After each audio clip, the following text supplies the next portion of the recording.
Welcome back, everybody. Today I have an awesome video. We're going to be covering how to add threads in your model for Fusion 360.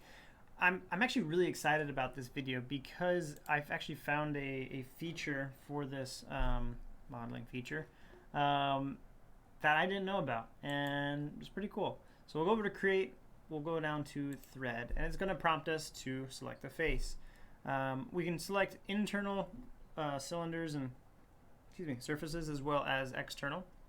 So if you have like a hole that you're wanting to eventually be drilled, we'll just click on this guy, and right away you can see that it has widened the hole to actually fit a specific size, an actual size, not the size that you modeled.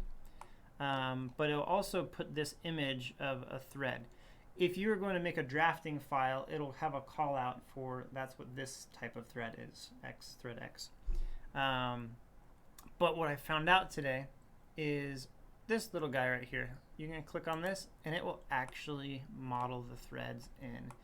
And for those of you who have actually made threads from scratch, this is amazing. This is so nice.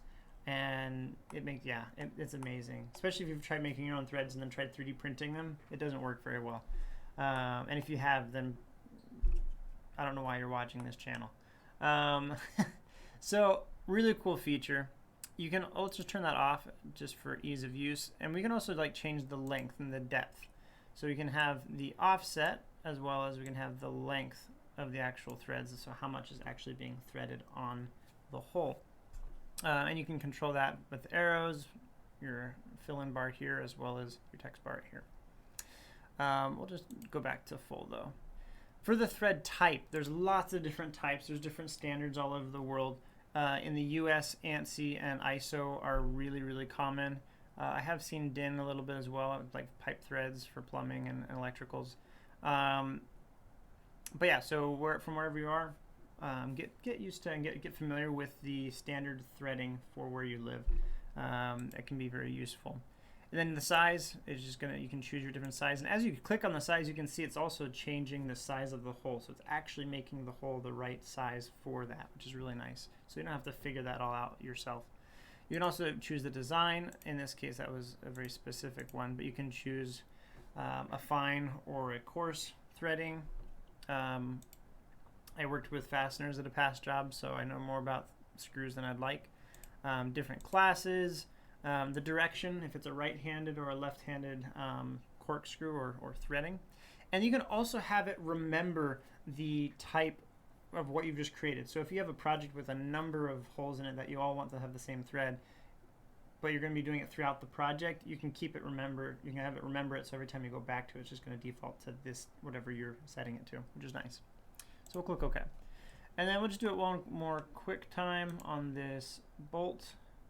Go to thread, click on the outside, and this time, why not? Let's actually model it. And that's so cool. I love that so much. And let's not do full length, because let's say we want it to be offset, because a lot of bolts are. And boom. You've got a threaded bolt, which is just so cool. Some of you guys might not be like, oh cool, this guy's freaking out about it making a screw, but it's a lot easier than doing it by hand. It sucks doing it by hand. So that's the video though for today. I hope you really liked it. I know I really enjoyed doing it. This is one of the reasons I'm doing this, is I get to learn and find out little bits and pieces of features that I thought I knew already about. If you have any questions, please put them down in the comments below. If you haven't already, please subscribe. I want to be able to create more of these videos, and your support has been greatly appreciated. So until next time, I will see you guys later.